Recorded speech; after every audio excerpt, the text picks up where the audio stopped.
Praise the lord, shalom, hallelujah, Jesus loves us so much. ఈరోజు పరిశుద్ధ గ్రంథం నుండి యోవేలు 2వ అధ్యాయం 19వ వచనంని క్లెయిమ్ చేద్దాం. మీరు తృప్తి నొందినంతగా నేను ధాన్యమును, క్రొత్త ద్రాక్షారసమును, తైలమును మీకు పంపించేదను. ఆమేన్. సో యేసయ్య మీకు ఇవ్వబోతున్నది కొత్త ధాన్యములు, అలాగే కాకుండా క్రొత్త ద్రాక్షారసము, తైలము మీకు పంపించి మీ జీవితాన్ని తృప్తిగా మీ సాటిస్ఫై అయ్యేలా చేస్తారండి. ద్రాక్షారసము అంటే యేసయ్య యొక్క బ్లడ్ కదండి. మనం కమ్యూనల్ తీసుకున్నప్పుడు మరి యేసయ్య యొక్క శరీరం అని రొట్టెను, అలాగే ద్రాక్షారసమును తీసుకోవడం జరుగుతుంది. అంటే యేసయ్య తన రక్తంతో మనల్ని కొనుక్కున్నారు. అది జ్ఞాపకం చేసుకోండి ప్రతిరోజు.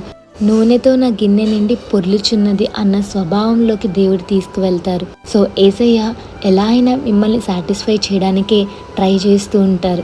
మరి మీరు ఎంతగా యేసయ్యని సాటిస్ఫై చేసి హ్యాపీ చేస్తున్నారో ఒక్కసారి టెస్ట్ చేసుకోండి. జీసస్కి మీరంటే ఎంతో ఇష్టం. నేను ఒక మాట అనుకుంటున్నాను, ధాన్యములు కదా, మన బైబిల్లో ఎన్నో ధాన్యాలు ఉన్నాయి కదండి, అంటే వాగ్దానాలు. ఎన్ని వాగ్దానాలు యేసయ్య మన కోసం పెట్టారు. ప్రతి ధాన్యము మనం ప్రతిరోజు తీసుకుంటే మన లైఫ్ చాలా బ్లెస్ అవుతుందండి. చాలామంది ఈ రోజుల్లో జీవితం అంటే విరక్తి వస్తుంది, నాకు బ్రతకాలనిపించట్లేదు, జీవితంలో తృప్తి లేదు అని అనుకుంటారు కదా. నిజమేనండి. లోకరీతిగా చూసుకుంటే జీవితంలో మనకి ఎప్పుడు కూడా తృప్తి చెందదు.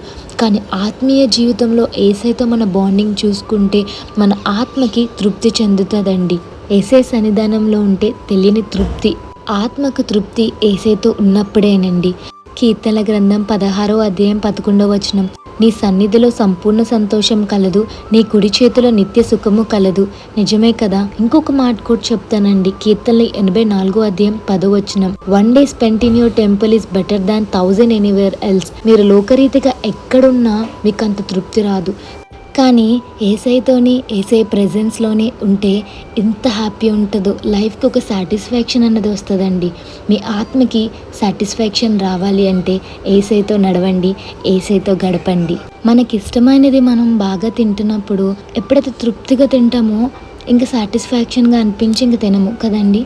అలాగా ఎప్పుడైతే మనం యేసయ్య ప్రెజెన్స్లో ఉండాలని ఆశ ఉంటే అప్పుడు ఆటోమేటిక్గా మన సోల్ అనేది సాటిస్ఫాక్షన్ అవ్వడం జరుగుతుందండి. So Romans 8th chapter 14th verseలో ఒక మాట ఉంటుంది, దేవుని ఆత్మ చేత ఎందరు నడిపింపబడుదురో వారు అందరూ దేవుని కుమారులై ఉందురు.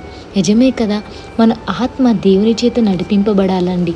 పరిశుద్ధాత్మ దేవుడు మనల్ని నడిపిస్తారండి. Have a blessed in Christ Jesus. Jesus loves you so much.